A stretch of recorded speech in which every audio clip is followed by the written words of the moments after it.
Para crear una leyenda como lo es el Toyota Supra de cuarta generación, se necesita mucho más que solamente un buen deportivo. En su época fue la peor generación del modelo en lo respectivo a ventas. Sin embargo, hoy se vende a precios de superdeportivos. La realidad es que no hay una sola razón por la cual este auto consiguió el estatus que tiene hoy en día, sino que son varias.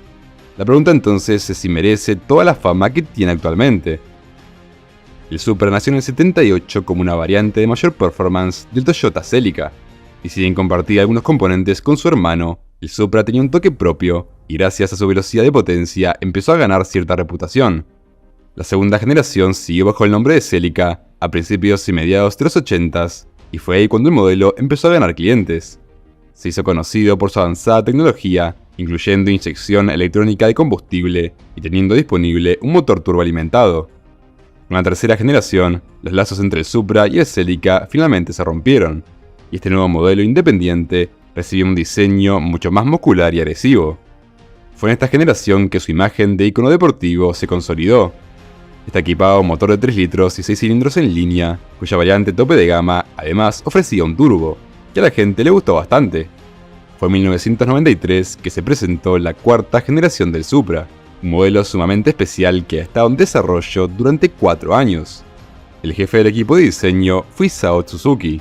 Isao tomó como prioridades la seguridad y la reducción de peso, consiguiendo que la cuarta generación pese alrededor de 100 kilos menos que la tercera y siendo el primer vehículo de Toyota en equipar un airbag para el acompañante. Pero esos no eran los únicos puntos fuertes del auto. Durante la década de los 90 y principios de los 2000, el Supra se volvió una pieza fundamental de la cultura automotriz a nivel mundial gracias a varios aspectos. Es de público conocimiento que el famoso motor 2JZ se lleva gran parte del mérito. Sin embargo, el diseño, tanto exterior como interior, son más que destacables, y además hay que atribuirle una gran influencia a las películas de Rápidos y Furiosos o A Todo Gas, y a ciertos miembros de la cultura automotriz como Smokey Nagata.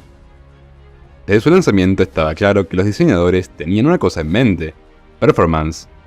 El motor 2JZ es la joya de la corona en el Supra, y para acompañar a tan bestial creación, de la cual vamos a hablar más adelante para entender por qué es tan glorificada, los ingenieros de Toyota se esforzaron en otros aspectos.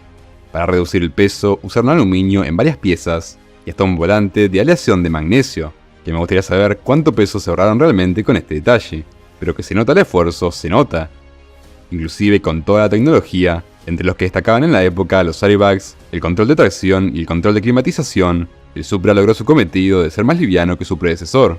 En definitiva, este deportivo de los 90 estaba mejor equipado de lo que uno esperaría. Después de 3 minutos de glorificar este auto, uno esperaría que las ventas del mismo hayan sido una locura y la gente de Toyota haya pasado la mejor década de su vida vendiéndolo. Y mientras que la cuarta generación fue la más rápida y estética, irónicamente también fue la menos comercialmente exitosa, lo que terminó desencadenando el fin temporal de la producción del modelo.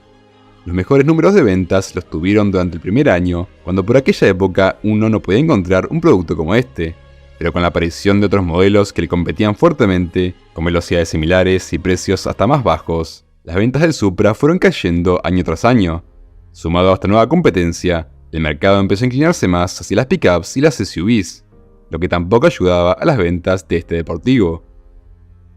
Empezando con 15.901 unidades vendidas en el 93, para el 2002, año final de la producción, apenas se habían vendido 337. Las ventas no fueron las mejores, pero eso no significa que el Supra haya sido un mal producto. El enfoque era deportivo y deportivo fue. El modelo Twin Turbo del 93 pasaba de 0 a 100 km por hora en menos de 5 segundos, hacia el cuarto de milla en 13,1 y su velocidad máxima rondaba los 250 km por hora. Cifras que no van a sonar sorprendentes al lado del performance de un Ferrari actual, pero que para un auto de principios de los 90 eran de envidiar, tanto que hasta le hacía competencia a algunos superdeportivos de la época. Otra de las características más aplaudidas del modelo, y que no muchos fabricantes han replicado, es su particular interior. En este no tenemos materiales para millonarios, pero sí tenemos un diseño pensado en el conductor. Todos los controles y la consola central apuntaban hacia el asiento principal, un detalle que de por sí solo no lo hace el mejor deportivo japonés, pero sí que ayuda a su fama. Tanto en este canal como seguramente en varios otros, se dijo muchas veces que el motor de este Supra, el 2JZ, es uno de los mejores. Pero ¿por qué tanto revuelo con este? En gran parte se terminó idealizando por su gran capacidad de modificación. El 2JZ GTE era un bloque corto de hierro fundido y 6 cilindros en línea con culata de aluminio.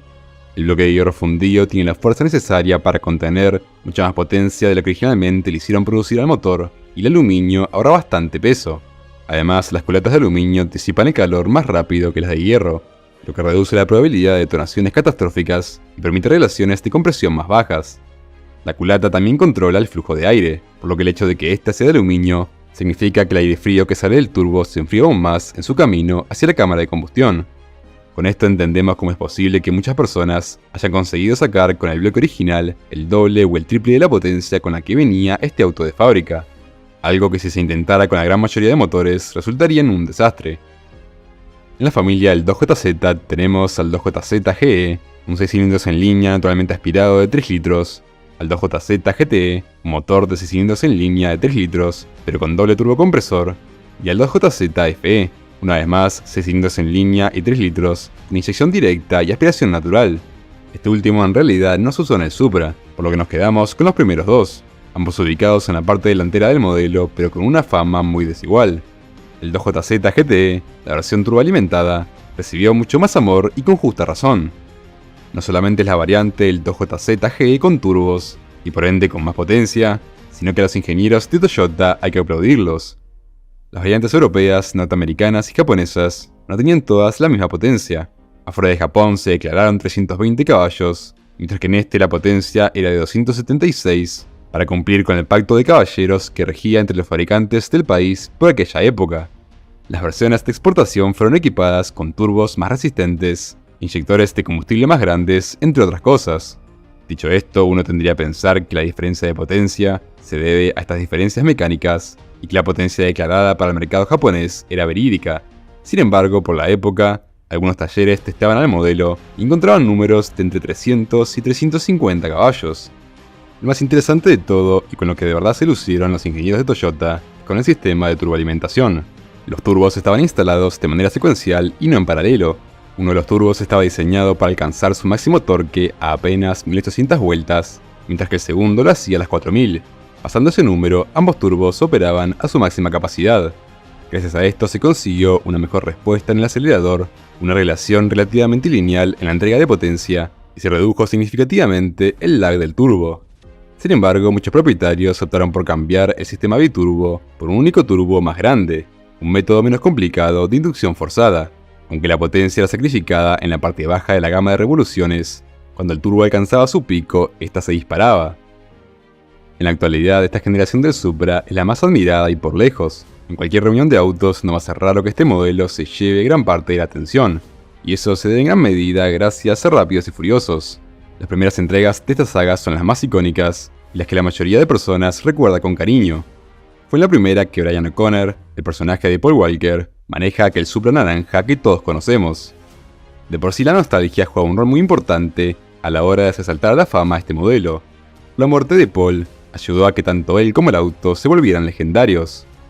Otra de las personas que ayudó fue Smokey Nagata. Este japonés se encargó durante años de modificar deportivos y de hacer varias locuras en la calle.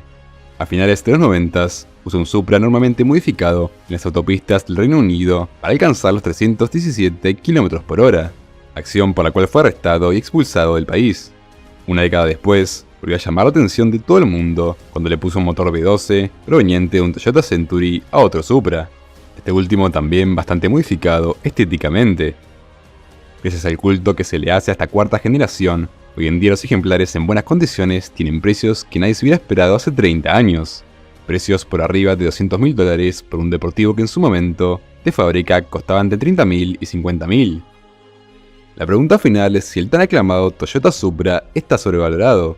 En cuestión de precios termina siendo oferta y demanda, pues de más de 20 años de finalizada su producción, es de esperar que los mejores ejemplares, aquellas versiones con el motor Twin Turbo, sin modificaciones estéticas que lo arruinen, con poco kilometraje y mantenido impoluto, se vendan a los precios que lo hacen, simplemente por el hecho de haberse vuelto icónicos. Lo que sí termina sucediendo es que mucha gente los toma como el mejor auto del planeta, y desde ese punto de vista puede que esté sobrevalorado. Como ya dijimos, este deportivo era excepcional para su época y tenía una capacidad de modificación abismal, pero decir que de fábrica le gana a un Ferrari actual es totalmente absurdo. Ciertamente es un modelo que destaca, y más con todo el misticismo de ser un japonés noventoso. pero hay que saber poner la línea y diferenciar entre gustos personales y la realidad.